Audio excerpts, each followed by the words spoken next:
Hello there guys, this is Alex here, bringing you part 9 of What If Deku Was the Reincarnation of Link. Where we last left off, Aizawa told the class that they would have to pick hero names. Izuku goes with Hikari, meaning like. Katsumi would go with Ground Zero. Paya's hero name would be Sheik. Ryuju's hero name will be Thunder Goddess. Griselda's hero name will be Hime, as in princess, for obvious reasons. And everyone will get their hero names. And after they've chosen their hero names, Aizawa explained that they had to do internships, and they had to choose one of the offers they received. Katsumi would say, "Hey Izu, which internships are you taking?" Izuku saying, I think this one. Before Izuku could tell Katsumi which one he'd chosen, All Might entered the classroom. All Might saying, "Young Midoriya, could you come with me? We need to have a word in private." Izuku visibly confused. Sure, All Might. Everybody was confused, including Griselda, on why All Might called Izuku aside. Katsumi would say, "Griselda, why are you scheming in that head of yours now?" Griselda saying, "Me? I don't have the slightest idea on what you would actually think that. But it would be Impas. I actually came here to speak with Izuku. Who knows, really?" Tokoyami walks up to Katsumi and Griselda, and he would say, "Bakugo-san, may I ask you something?" Katsumi was confused on why Tokoyami, of all people, wanted to talk with her, although they never had anything to speak of before now. Katsumi saying, Sure, what is it about? If it's about the incident during the sports festival, I have no comment on that." Tokoyami saying, "Nothing of that sort. What goes on between you and Izuku, it's your business, not mine. In any case, I just wanted to ask about his sword and shield. I've done some research, and I found some old pictures inside a very old book that seem to be a diary of sorts, although the writing is barely visible, and some pages are ripped off either partially or fully, at my grandparents' house, and I wanted to know if you knew anything about it." Katsumi on the edge, so she grabbed her water bottle and would say, "It depends. Do you have the picture with you?" And starts to drink some water. Tokoyami would say, "I do, but this picture was showing its age, so the quality isn't as perfect." He shows Katsumi the picture on his phone. Katsumi was surprised at the picture and spitted the water to the side, which got Griselda wet. Katsumi saying, "What? Where did you get this?" Griselda angrily saying, "Why, thank you, Katsumi. I was feeling a bit hot, but now thanks to you, I was able to cool off." Katsumi realizing what happened. Sorry about that. I didn't mean to, but how do you have this? I thought there was a single copy of it." Tokoyami, not particularly surprised. "So, you have seen it. What can you tell me about it? Can you tell me what the connection between Izuku and this hero is? And where do you see the copy of it?" Katsumi would say, "I don't think I'm the right person to ask. But Griselda over here can answer your question. I mean, she is in the picture after all." Griselda, still drying herself. "Me, what do I have to?" Katsumi would just say, "Just shut up and look at the picture already." Griselda saying, "Honestly, you could..." "Wait, no way! Is that the picture when we defeated the Calamity Ganon 5,000 years ago? But how?" Everybody in Class 1A just looked at Griselda as if she was crazy, except for Paya, obviously. Then Riju looked at the picture, claiming that she too had seen the same copy of it, while Kirishima only heard about the Calamity as a bedtime story. And thus Griselda explaining the events of Breath of the Wild, or in this case the pre-Calamity, and the end of the game, and only the memories that involve Griselda and her theory regarding Izuku being the reincarnated hero. After that, they all made all of the pieces together, and everything involving Izuku started to make some sense to them, and they weren't surprised considering the USJ incident. So, whatever experience that Izuku had, it made him too advanced for Class 1A, if not the pro heroes themselves in their eyes. But they didn't know how wrong they were. Meanwhile, Izuku and All Might are walking down the hallway and enter Nezu's office. As Nezu would say, "Mr. Midoriya, you have someone here to ask a favor of you." Izuku saying, "Me? Who would?" The person would say, "I asked." Izuku saying, Gang Orca, why would... As Gang Orca would interrupt him, saying, Kid, I know who you are. All I ask of you is that you meet with someone. You don't know how much he waited. Izuku stated, Waited? For me? Gang Orca say, After school, I'll send someone to escort you there. Since where this place is, we would have to go through an underwater cave, and we would have to go deep, but it'll get us there quicker. Izuku saying, But, Gang Orca kneeling, I beg of you, please meet him. Otherwise, he won't be able to rest in peace. Izuku visibly puzzled, saying, Well, I promised that I'd walk Kachan home, and I don't want to bail on her. Gang Orca would say, If you wish, you can bring this Kachan friend of yours too, but please, I'm begging you, meet with him. That is all I ask. Izuku would say, Before I accept, who exactly is this person, and do I even know him? Gang Orca would say, Oh, you know him indeed. Or rather, you knew him. But on his request, I can't say anything regarding his identity. But you'll be surprised the most. Izuku would say, But what about my internships? Does that mean I'll lose time to go to my internship? Nezu would say, There's no need for that. The internship program starts in 2 weeks. Since there were students that had a hard time deciding to which agency to go with, as long as you know which agency you'll go, there is no problem. Izuku would say, Oh, that's a relief. The internship I wanted to go with was Sir Night-Eye. All Might saying, Wait, what? I thought you were going with the Shika agency. Even Lady Impus told me, considering. Izuku a bit angry. All Might, not to be rude or anything, but I don't want to follow any scripts, and apparently everybody already knows what awaits me, so I decided to go with someone that can actually see the future. All Might saying, But young Midoriya, Nezu would interrupt him. That's enough, All Might. He has a right to choose his own path. Izuku saying, Thank you, Principal Nezu. Then, if that's it, I'll return to class, and I'll be waiting for this escort, and get things over with. Gang Orca would say, Thank you, Mr. Midoriya. You don't know how much it means to me. Izuku nodded and returned to class. Once he arrived in class, everybody surrounded Izuku and asking him stuff, which made him uneasy. Katsumi could see that. Katsumi saying, Oi, leave him alone. Don't you guys see what you're doing?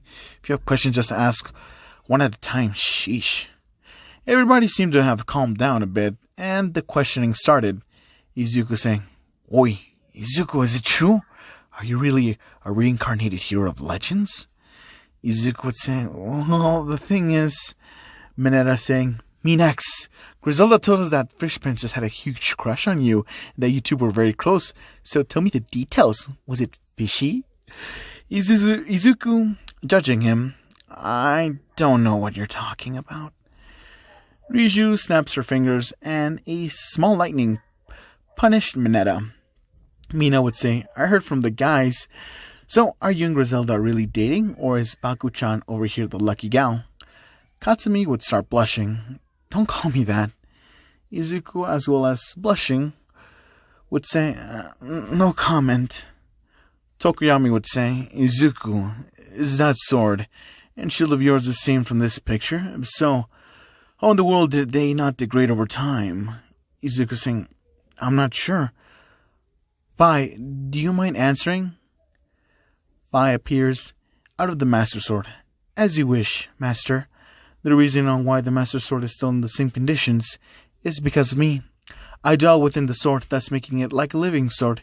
And not only that, me and the Master Sword are bounded directly to the chosen hero, known as Goddess Hylia's Champion, or in this era, Izuku Midoriya.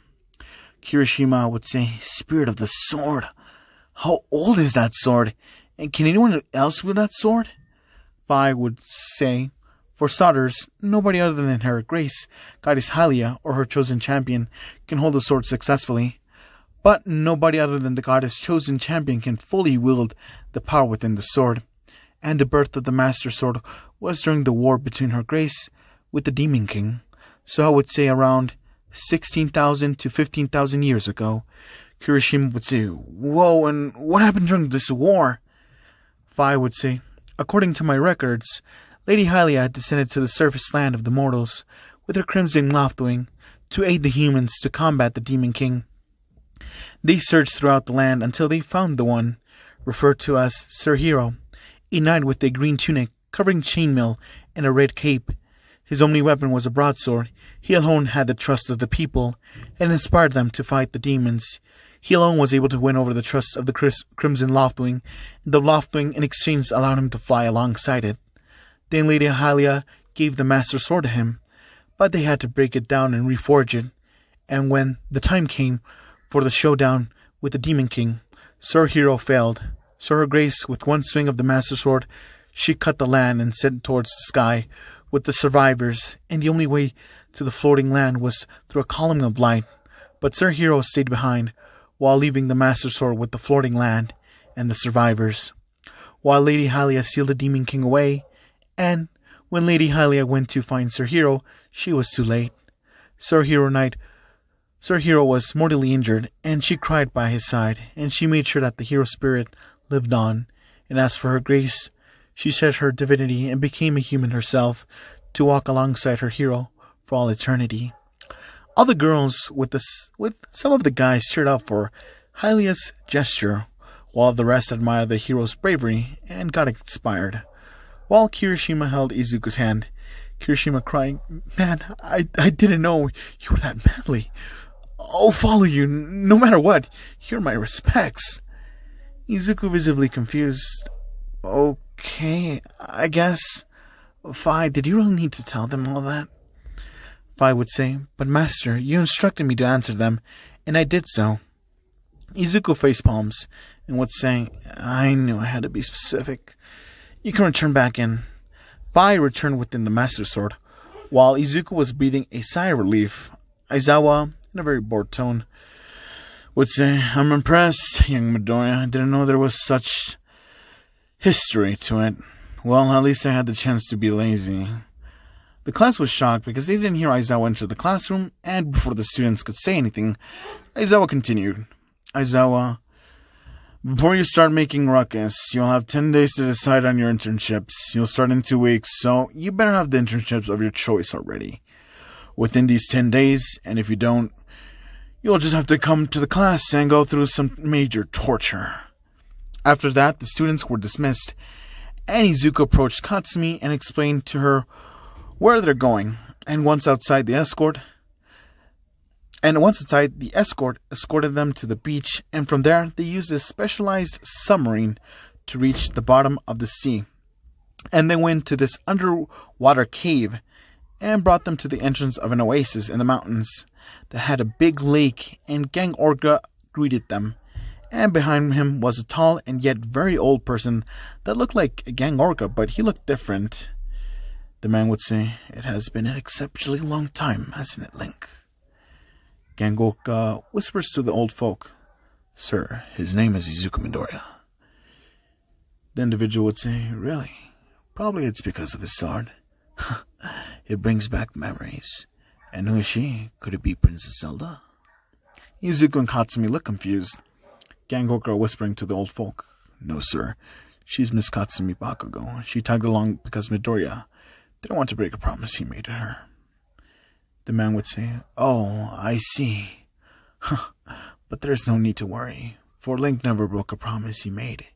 He kept those promises and fulfilled them." Izuku and Katsumi were confused even more. Izuku would say, "Excuse me, but who are you?" Gang Orca would say, "Midoriya, he's..." As the man would say, "Kugo, allow me." Gang Orca would say, "As you wish, sir." As the man would say, "My name is Sidon, once the ruler of the Sora.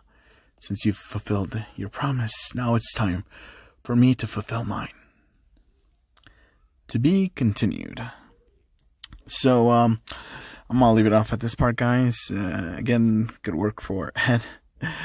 I'm sorry for not uploading, guys. I feel terrible about it, but it's just that I've actually recently got back to work, so like going back and forth to my job, like it's like 2-hour, 3-hour transportation, public transportation, so it's gonna be a hassle. And usually when I get back home, I usually just eat and then just see what's, new online, since I cannot use my phone or anything like that.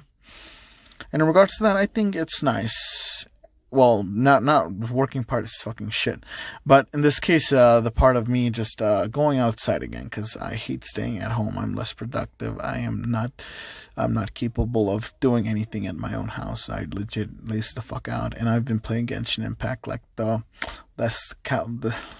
since launch. I'm sorry, I'm not gonna lie, it's the fucking truth. So if you guys want to join me, I have a Discord server. It's in the description of all my videos, I guess. Well, the one with thumbnails now. So in this case, yeah, I'm a dip. Peace.